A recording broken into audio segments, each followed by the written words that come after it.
नमस्कार साथियों, मैं तक्सल में आप सभी का स्वागत है। आशा करता हूं कि आप सभी मस्त होंगे और अपनी पढ़ाई शानदार एवं बेहतरीन ढंग से करते होंगे। चलिए दोस्तों, नए एक्सरसाइज को चलते हैं।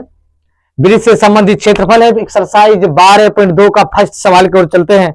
बिल्कुल शानदार सवाल देखिए। आकृति 12.19 में छायांकित भाग का क्षेत्रफल ज्ञात कीजिए। पी क्यू बराबर 24 सेंटीमीटर, पी आर बराबर 7 सेंटीमीटर तथा ओ वृत्त का केंद्र है। देखो, ये जो है केंद्र पर स्थापित, ये केंद्र है। यहां से यहां तक इधर क्या हो गया, वृत्त को दो भाग में बट गया, अर्धवृत्त हो गया।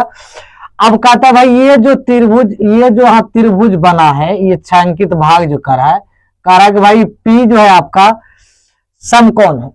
पी क्या है? समकोण है। अब ये आपका आधार जो दिया है, ये पी आर दिया है 7 और पी क्यू जो दिया है, ये लंब जो दिया है 24 सेंटीमीटर दिया है। और ये जो है रंगा हुआ है, ये रंगा हुआ है आपका। अब देखिए, पहले क्या कीजिए, पाइथागोरस प्रमेय से आप इस मान को निकाल लीजिए। ठीक है, तो आप लिख लीजिए पी क्यू बराबर 24, ऐसे लिख लीजिए पी क्यू बराबर 24 सेंटीमीटर। उसके बाद देखिए पी आर बराबर है, तो ये हो गया 7 सेंटीमीटर, यहां तक लिख लिया।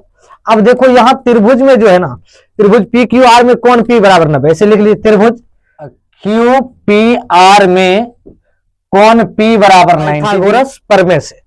तो ये एक चीज और लिख सकते हैं हम, ये जो अर्धवृत्त है, तो लिख लेंगे अर्धवृत्त का कोण है, का है अर्धवृत्त का कोण इसलिए लिखेंगे क्योंकि ये 90 डिग्री केंद्र से होकर, ये अर्धवृत्त है। ये क्या है? अर्धवृत्त है, केंद्र पर ये अर्धवृत्त, इधर भी अर्धवृत्त, इधर भी अर्धवृत्त, लेकिन हमको इस अर्धवृत्त का निकालना है। देखो छायांकित भाग का क्षेत्रफल है, अर्धवृत्त में से, इधर जो अर्धवृत्त है इसमें से इस त्रिभुज का, अर्धवृत्त में से त्रिभुज का अधिक क्षेत्रफल निकाल देंगे, तो मेरा क्या आ जाएगा? छायांकित भाग का, इसका भाग का क्षेत्रफल आ जाएगा, जो रंगा हुआ है। ठीक है, ये रंगा हुआ है, ये रंगा हुआ नहीं है, खाली है। ठीक है, तो ये रंगा हुआ भाग है और ये त्रिभुज है, इसमें समय। अब लिखिए पाइथागोरस प्रमेय से, पाइथागोरस प्रमेय से। अब देखो पाइथागोरस प्रमेय से लिखोगे ना, पाइथागोरस साहब ने लिख क्या दिए थे, दोनों छोटी भुजा के वर्ग के योग के बराबर बड़ी भुजा बराबर रूट अंडर लंब स्क्वायर प्लस आधार स्क्वायर। तो हमको क्या निकालना है? ये कर्ण, ये हो गया लंब, ये हो गया आधार, ये आपका निकालना है कर्ण। तो अब देखिए क्यू आर बराबर यदि आप निकालते हो, ये रूट अंडर में ले लीजिए। अब देखो पी क्यू का स्क्वायर अब प्लस ये आ जाएगा पी आर का स्क्वायर आ गया। अब इसको देखो क्यू आर कितना है? 24 है, तो भाई 24 का स्क्वायर कर दीजिए। अब प्लस पी आर आपका कितना दिया? पी आर आपका कितना है? पी से आर तक 7 सेंटीमीटर, तो इसका 7 का स्क्वायर कर दीजिए। बराबर ये भाई आ जाएगा 24 गुना 24 576 प्लस 49, ये आ जाएगा आपका। दोनों को जोड़ोगे, देखो 9 6 15, 7 4 11 12, 5 1 6। अब 625 का वर्गमूल आ जाएगा 25। आप देखो क्यू आर बराबर आपका कितना आ गया? 25 सेंटीमीटर। भाई ये आपका यहां से यहां तक जो निकला ना, ये आपका 25 सेंटीमीटर निकला। अब 25 सेंटीमीटर निकल तो गया, तो हमको अब क्या करना है? देखो ये जो वृत्त है, ये केंद्र है, केंद्र के वृत्त को दो भाग में व्यास डाल दिया गया। अभी इधर से अर्धवृत्त है, इधर भी अर्धवृत्त, दो भाग में वृत्त बट गया। तो कहता भाई ये छायांकित भाग का क्षेत्रफल ज्ञात कीजिए। तो हम क्या करेंगे? अर्धवृत्त का क्षेत्रफल माइनस त्रिभुज का क्षेत्रफल। तो त्रिभुज किसका देखेंगे? त्रिभुज पी क्यू आर का। तो अब देखो, तो लिख लीजिए छायांकित भाग का क्षेत्रफल बराबर, ऐसे लिखिए छायांकित भाग का क्षेत्रफल बराबर अर्धवृत्त का क्षेत्रफल, क्या है कि आधा भाग है, अर्धवृत्त का क्षेत्रफल माइनस त्रिभुज क्यू पी आर का क्षेत्रफल, क्या है कि त्रिभुज पी क्यू आर का क्षेत्रफल। तो हम जब पी क्यू आर का क्षेत्रफल निकालेंगे, अर्धवृत्त का क्षेत्रफल होता है पाई आर स्क्वायर बटे 2, निकला है ये 25, तो ये हो गया 82। तो डी बराबर कितना हो गया? 25। आर बराबर कितना हो जाएगा? 25 बटे 2। तो ये 82 निकला, तो 82 से हमें त्रिज्या प्राप्त करना था। भाई हम त्रिज्या प्राप्त कर लिए। अब देखो ये त्रिभुज हाफ गुना आधार गुना ये तब क्या करना है कि ये जो है 22/7 हो जाएगा, गुना त्रिज्या का मान आपका 25/2 है तो 25/2 रख दीजिए, ये भी 25/2 हो जाएगा। अर्धवृत्त था, अर्धवृत्त एगो यहाँ हो जाएगा, ठीक है, दो यार दो यहाँ हो जाएगा, 25/2 25/2 वही है। -1/2 गुना आधार का मान ये 7 हो जाएगा, कहे कि यहाँ ये आधार है, ये लंब है, अधलंब को ऊंचाई कहते हैं, तो इसका हो गया 24, ये हो गया 12 दूनी 24, ये आप काटिए तो 11 दूनी 22। अब देखो भाई इसको क्या करना है, 11 गुना 25 गुना 25 625 बटे 7 दूनी 14 दूनी 28 माइनस 12 गुना 7। अब देखो ये 625 को 11 से गुना करेंगे, 625 गुना 5 7 14 8 68 75, ये कितना आ जाएगा 68 75 बटे 28 माइनस 12 एलसीएम लेंगे तो यहाँ 1 मान लीजिए। अब ये 28 का एलसीएम 28 हो जाएगा, तो ये 68 75 तो होगा ही, माइनस इसमें क्या कीजिए 84 से 28, 84 में 28 से गुना कर दीजिए, 8 चौक 32, 8 64 3 67। अब देखो 4 दूनी 8 8 दूनी 16, ये आ जाएगा आपका 2 12 1 13 2352, ये आ जाएगा आपका 2352 बटे 28। अब आप क्या कीजिए, ये दोनों को घटा दीजिए, जब आप घटाओगे तो 68 75 में से 2352 को घटाइए, ये 3 हो जाएगा, ये 2 हो जाएगा, ये 5 हो जाएगा, ये 4 हो जाएगा, कितना आ गया, घटाने के बाद आपका आ जाएगा 45 23 बटे स्क्वायर। यही दोस्तों आपका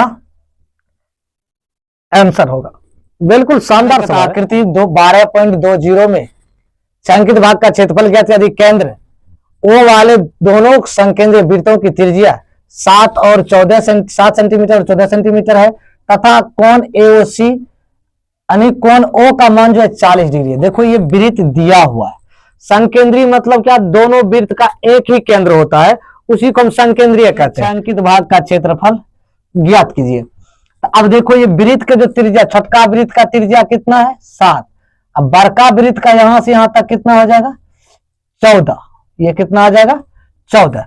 तो अब लिखिए छोटे वृत्त की त्रिज्या, छोटे वृत्त की त्रिज्या छोटी आर बराबर 7 सेंटीमीटर। देखो संकेंद्रीय है ना, तो दोनों वृत्त का दोनों संकेंद्रीय मतलब दो वृत्त है, दोनों वृत्त के केंद्र एक ही है, उसी को हम संकेंद्रीय कहते हैं। अब दोनों का एगो छोटका वृत्त का त्रिज्या 7 दिया, अब बड़का वृत्त का त्रिज्या 14 दिया। तो छोटे वृत्त का, अब बड़े वृत्त का त्रिज्या लिखेंगे, बड़े वृत्त की त्रिज्या, बड़ी वृत्त है तो इसको बरकार मान लेते हैं, बराबर ये 14 सेंटीमीटर।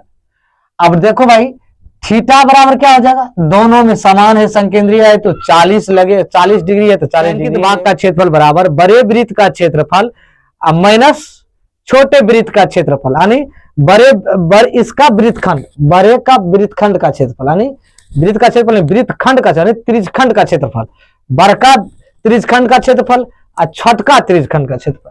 लिखिए छायांकित भाग का क्षेत्रफल बराबर छायांकित भाग का क्षेत्रफल बराबर, देखो बड़े वृत्तखंड का क्षेत्रफल, बड़े वृत्तखंड का क्षेत्रफल माइनस छोटे वृत्तखंड का क्षेत्रफल, वृत्तखंड का क्षेत्रफल।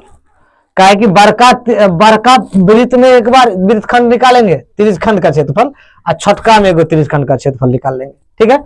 अब देखो इसका क्या हो जाएगा, पाई बड़का आर स्क्वायर थीटा बटे 360 माइनस पाई छोटका आर स्क्वायर थीटा बटे 360।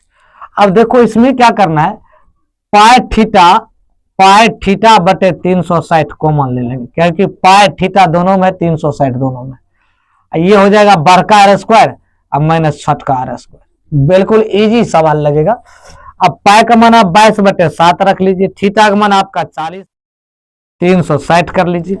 ये देखो काट दो, 0 0 9 चौका 36, 0 0 कट गया और 9 चौका 36। इसको कर लीजिए, बड़का का है 14 का स्क्वायर और माइनस छठका का है 7 का स्क्वायर, ये लिख लीजिए। उसके बाद 22 9 कितना हो जाएगा, 7 9 7 63 गुना कोष्टे में ले लीजिए, कोष्ट में 14 गुना 14 196 माइनस 7 7 49। अब क्या कीजिए, 22 बटे तो 22 बटे 63 तो आप लिख लीजिए। उसके बाद आप जो है 196 में से 49 को घटा दीजिए। 16 में से, इसमें से 16 में से 9 गया 7, यहां बचा 8 में से 4 गया 4, यहां बचा 1, ये हो जाएगा 147 बचा। अब 147 22 बटे 63 गुना 147, इसको काट दीजिए। 7 9 63, 7 दूनी 14, 7 का 7, फिर काट दीजिए, 3 3 9 3 7 21। अब ये बराबर आ जाएगा 22 गुना 7 बटे 3 बराबर 154 बटे 3 सेंटीमीटर स्क्वायर। यही दोस्तों आपका आंसर। आप फेसबुक देख रहे हैं फॉलो कर लीजिए, यूट्यूब देख रहे हैं चैनल को सब्सक्राइब कर लीजिए, बेल आइकन को दबाइए दोस्तों। Thank you.